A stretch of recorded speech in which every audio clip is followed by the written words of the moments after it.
pretty strong as is. You should be more confident. Nobody beats Lammy when she's on the guitar. Okay, so that's extremely mean. Why are you gonna call our room for, Ma-san? Come on. But that is the truth. Hey, don't forget, we are milk cans. Yeah, I know. I can see it back there. With Ma-san's beats, Lammy's guitar, and my almighty bass combined with that distinguished voice, there's nothing to be afraid of. Squirrel! Yeah! Well, what do we have here? Plenty of munchies for everyone, right? Yeah! Not only munchies, but a little babe, all dressed up for us. Ain't that right? Right! Lammy, here!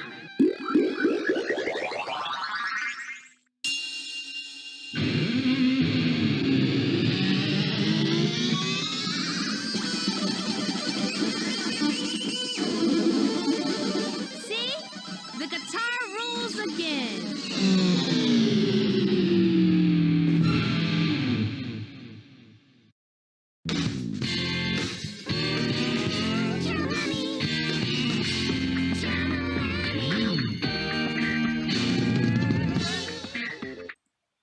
That's a hell of a way to start a game. So remember back in my first video when I said I like rhythm games? Yeah, I think you guys will now understand what I mean by that. No, but seriously, I am an absolute massive fan of rhythm games. And the reason why is because I just like music. I love music a lot. So you might have been expecting today. Today we're covering the Nana Onsha Rhythm Trilogy. Listen, I got some issues, bro. Now, keep in mind, these games are not, like, overly Japanese, in a way. They're not like Elite Eight Agents or... Ha! Not catching me twice! But, these games are notable because they're over the PS1 and PS2. So, I think you may know them. If you don't, have you played PlayStation in the last 20 years? First up, the second least infuriating, basically dead in the middle, PaRappa 1, which,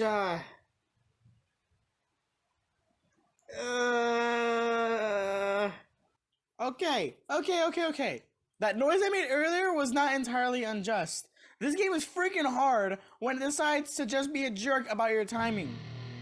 Stage 1, Chop Chop Master Onion. You can get to that perfectly fine. That's easy. Stage 2, Driving School. Okay, a little tougher, but you can still get to that pretty easy. Then they smack Prince Fleeceball in your freaking face, and suddenly it's insanely hard. Okay, I'm still lying about that. It's pretty easy too. But then, stage 4, Cheap Rap. This crap sucks. I don't care what anyone says, but this is the dumbest one out of all of them because this is insanely hard to actually do good on. Not even get a cool, just do good. This one is ridiculously anal about the timing for some reason. I don't even know why. So, this one could go to hell. Yeah, those are fine. By the way, the footage you're seeing is the PSP version of the game because, I don't own a PS1 at the moment, and I could not be bothered to pay $15 for the PS4 remaster. Not happening. So you guys are getting the PSP footage. You'll thank me later, trust me. There might be some select few of you saying, Oh! But wait, what is this game? How's it played? What? first of all, why the hell are you panicking? Second of all, it's a rhythm game. You push buttons in time to the rhythm. Concept is not foreign. I reviewed it literally before my Air Console video. It's it's common.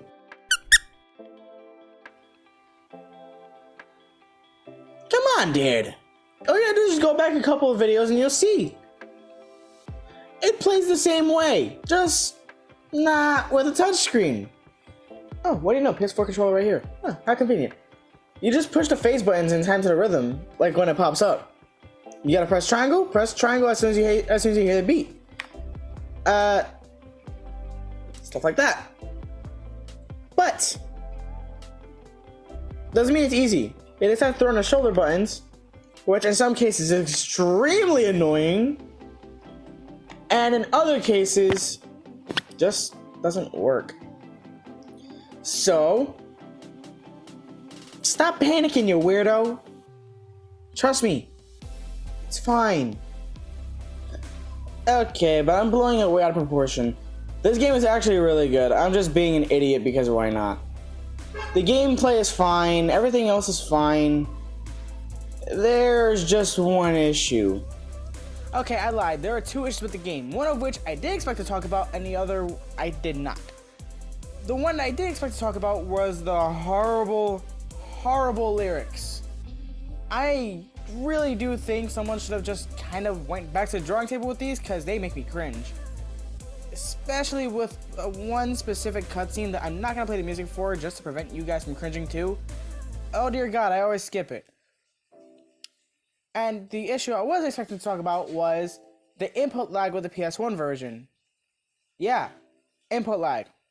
Now, like I said, I don't own a PS1, but I did play the PSP version of the game, and I did play the PS1 version through an emulator, which was basically one-to-one because I made sure I found the right one. And what I found was the PSP version was way more accurate than the PS1 version. PSP version was perfectly fine, and you know, I could play it perfectly fine. It's the PS1 version that was causing problems, so you know, that's irritating, but I guess I could live. Okay, so that was technically two issues with the game, but still, listen, the delayed inputs are really annoying because you gotta work around that. Thankfully, this isn't some sort of action game where it's a little more annoying to work around it because, yeah, you gotta make sure you push the button right before you freaking die. But it's still pretty bad because you still have to push before you fail a level. So that must have been extremely loud. I am so sorry. So this game, PaRappa 1, gets an 8.5 out of 10. No matter what, this game's not gonna budge past the 9 for me. It's not anything personal. It's just the game is incredibly fun. But the highest it'll ever be is a 9. Because I docked 5 points for the delayed inputs. The PS4 remaster and the PSP version, kind of remake, both fixed those issues. But the original PS1 version, which came out in 1996, could have been a little bit better with that. It's incredibly dumb about that kind of stuff too, because it just refuses to work. And while I haven't played on an actual console, I played on an emulator close to the console. You guys ever heard of EPSXE? Guys, I have 8 gigs of RAM, an Intel Core i3 8th gen, and I have an Intel Ultra HD graphics card in here. This thing is more than powerful enough to run the game, so it's not my laptop at all.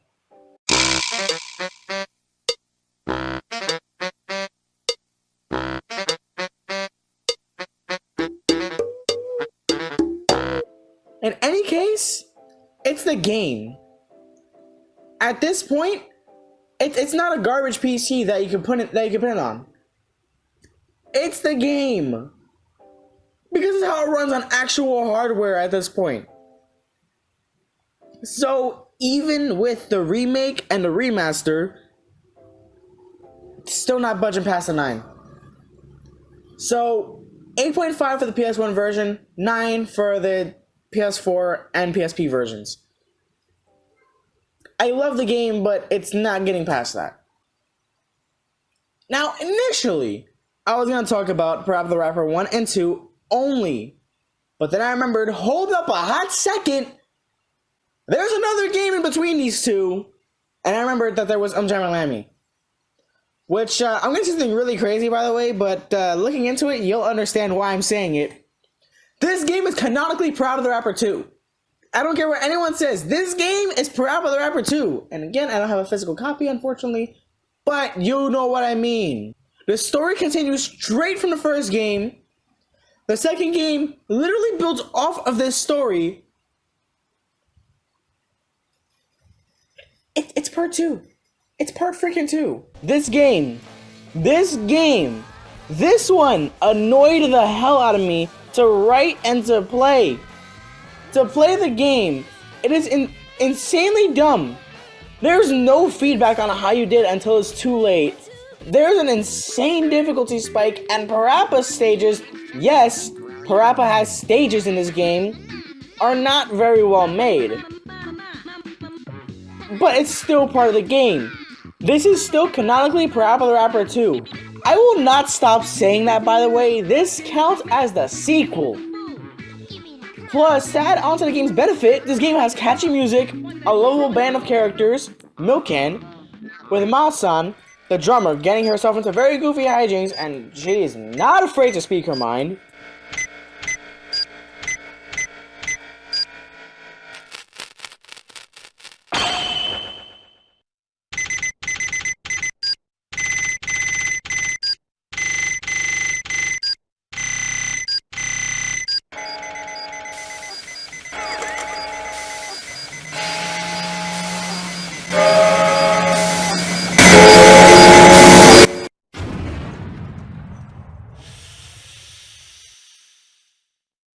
Katie Cat, a bit stuck up, but she's still funny in a way. And Lammy, the shy guitarist, who is shy until she grabs a hold of her guitar. In that scenario, if she grabs a hold of her guitar, she's gonna shred you away. Not blow you away, shred you away. Please tell me you guys understand why I use that instead. She's also the most adorable character I've ever seen in a game like this. Oh my god, I just want to hug her. She's not my daughter. And plus, the game aged very well. And the controls are simple, just like PaRappa the Rapper 1. And the cutscenes are actually really good for the time. For Lammy stages, of course, though. For PaRappa, they're like, what, 5 frames per second? Can I see it from the side? I That's really don't know how I feel about that one. How about this? Yeah, if you guys can't tell, PaRappa got the raw end of the deal on this game. It's not even his, but still, like, his stages are not very good. And because of how similar this game is to PaRappa the Rapper 1, but very, very much better, this game also gets an 8.5 out of 10. Why, though? Didn't I just say it? So what about the sequel, huh? The numbered one, I mean. Not the technical sequel, but not really marked as that because they didn't want to associate these two games in any way, just in case PaRappa the Rapper became a franchise, which it did, so this game should have been included. The numbered sequel didn't get the raw end of the deal. As a matter of fact, it got the best end of the deal because this game is freaking awesome. No joke. This game is just... It's actually very well made. They learned their mistakes from the first game, and they immediately improved upon it. And then they looked at Jam and Lammy, and they're like, we could do better. We could do much better than that. Because difficulty spike, not fun. Delayed inputs, yes, it has the same issue as the first game. Not fun. And PaRappa should never get the raw end of the deal no matter what. So, yeah. Unfortunately, you're not going to be seeing much of the goofiness from Jam and Lammy like Ma-san. You'll see her, but she won't be too goofy, unfortunately. She'll just be a jerk. And Lammy doesn't really have many lines in here. And she's not as shy as she was before, which makes her a little less adorable. But... you know, it's a good game. It's a really good game. Minus one specific thing. This freaking little bugger right here that shows up every single stage. Jesus Christ, go away, Boxy Boy. No one likes you. The direct sequel of PaRappa the Rapper gets a 9 out of 10 because it fixed up most of the game's issues right from the get-go. With a point being docked for 2 different things. A point was docked because, unfortunately, it could have been a little bit better. Could have had a little more stages. You get what I mean. Half a point was docked because this game is god-awful to emulate.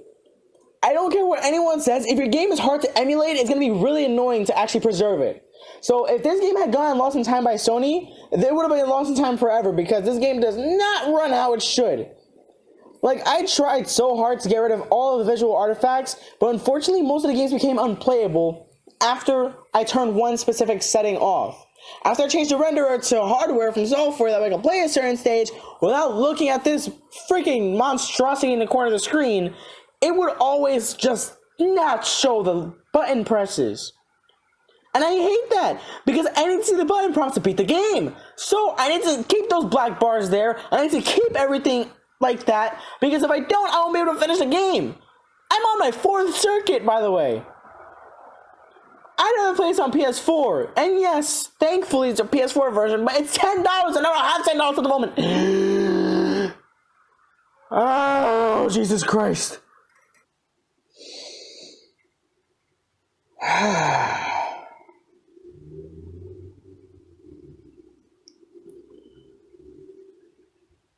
So that was 3 game reviews done in one video. I gotta do this later this year. I gotta do it again later this year. Great. Great. Oh well. Let's just get to my outro, shall we?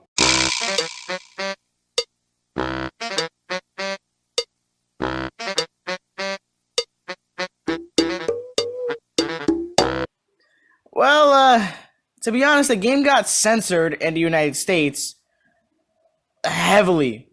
Entire cutscenes were changed before launch, entire tracks were changed before launch, and everything was just different. For example, the United States version changed direct references to hell. And, let me just explain. I'm gonna say it right as I wrote it. The United States version of this game is censored in many ways when directly compared against the PAL version, with multiple references to hell being changed. Most notably in Stage 6, where in the United States version, her belt gets caught in a door and yanks her all the way to an island far, far away. In the PAL version, however, Lammy slips on a banana peel, straight up dies, and goes to hell. Of course, later in the movie, she breaks the 4th wall temporarily, but goes right back to being a darker, direct murder threat from freaking Satan, by the way, who was a woman. And along with this, there's also an anti-wildlife conservation gag that got altered as well, because of course it did. So this game was censored in North America for God knows exactly why, because there's plenty of games that are rated E that say hell, damn, and a bunch of other stuff like that. I don't know, maybe this is just a little too hardcore for American audiences, and they probably wanted to keep the rated E rating, so they just changed 2 songs and a whole cutscene instead. Yeah, that totally makes sense. Thank you guys for watching this video. If you have enjoyed, please drop a like down below. Yeah. If you guys want to see the bloopers for this video, you can go to my Patreon. Yes, I have a Patreon. Just simply $3 a month will get you access to a bunch of things, like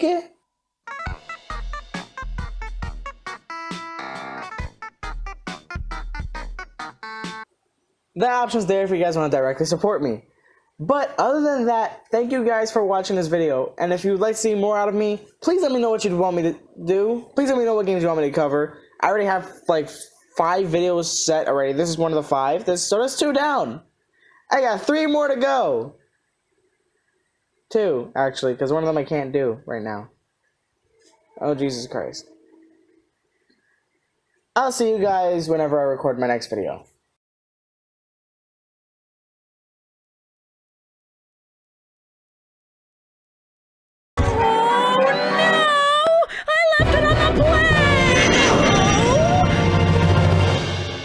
Get me a guitar.